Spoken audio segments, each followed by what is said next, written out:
Master Robert, Master Robert. Your aunt wants to see you in the drawing room immediately, please. Robert Thomas glanced up from his game, saw the maid, and responded with a groan, "All right, I'll be there when I finish this." "She's waiting for you," I said after the game, Jade, he snapped, shooting her a glare. "Remember, I'm your employer." Jade Carver sighed, her white lace cap swaying slightly as she shook her head in exasperation. Without a word, she unplugged the TV. "Now you're done," she said firmly. "Hey, what did you do that for?" he nearly shouted at the maid. "Following orders, sir," she replied, unfazed. "She's waiting for you."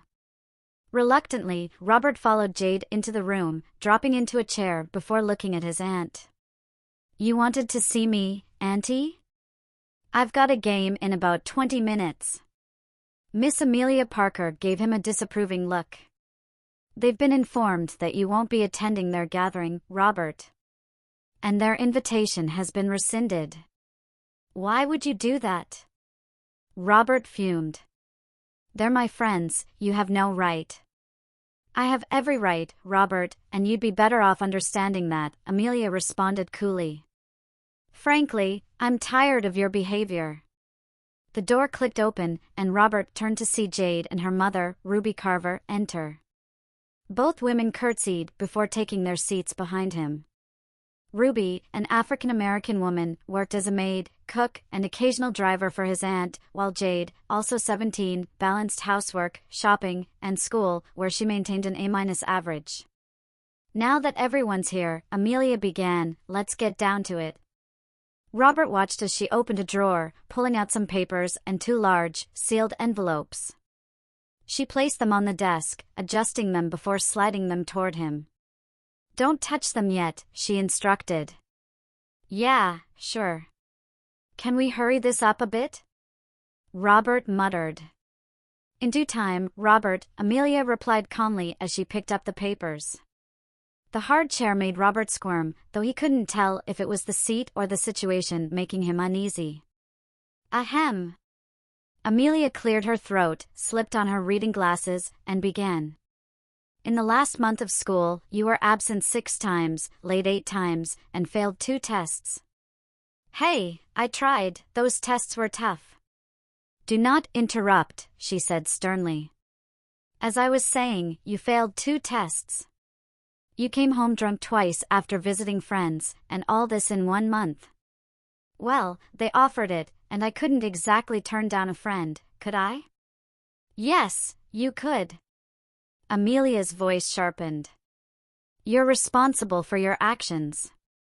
You also don't get up before noon most weekends and contribute little around the house." "Hey, that's why we have staff." "Why should I do it when you're paying them to?" he shot back. Amelia ignored his comment and continued.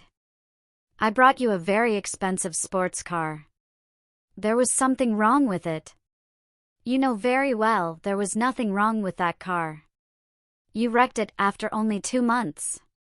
You drove it without adult supervision, got drunk, and crashed into a telephone pole. It was only luck that the airbags saved you from serious injury, Robert. But let's move on, I'm very disappointed in you." "I'll do better, I promise, Auntie," Robert replied, trying to look as remorseful as possible. "Let's see, stink bombs at school, stealing from lockers, selling test answers. Shall I go on? You've said the same thing every time." "I really mean it this time." "No, Robert, you don't. But I'm willing to offer you a deal, if you're interested." "She's on to me," Robert thought, then answered, "What kind of deal?" Amelia smiled. "You'll have a choice for your future. All you need to do is choose. And if I don't? Then it's off to a military-style school, Marine boot camp, and a posting in Alaska or some remote place." That wasn't an appealing option, he couldn't stand the thought of military discipline. "Well, I'm waiting for an answer." "Okay. Not good enough.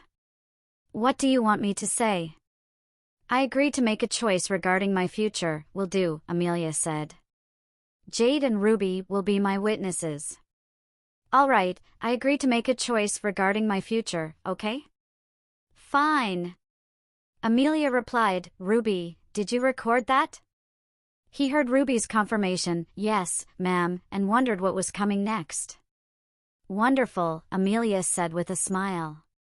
Now, Robert, in front of you are 2 envelopes. Yeah, I see them. So what? In one of them are 5 blank sheets of paper and a check for $50,000.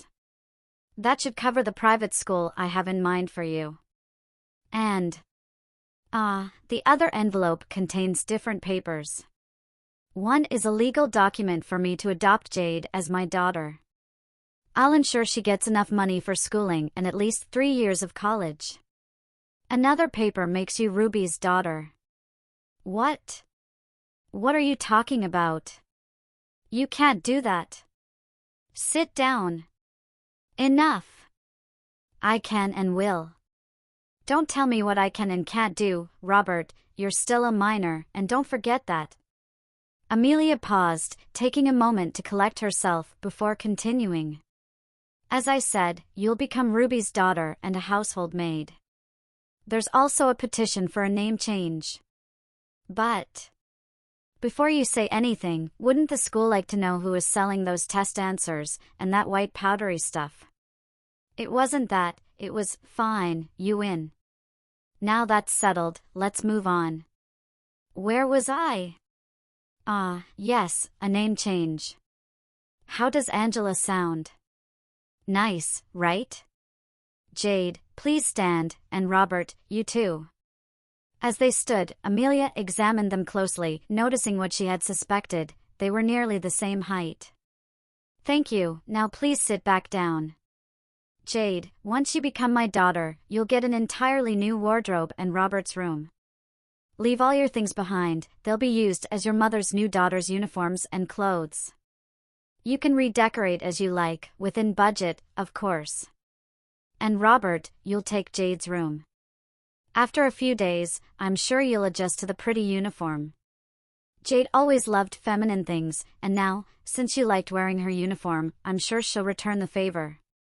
One more thing, Ruby will be your mother, and I think she has a different approach to punishment, don't you, Ruby? Yes, ma'am.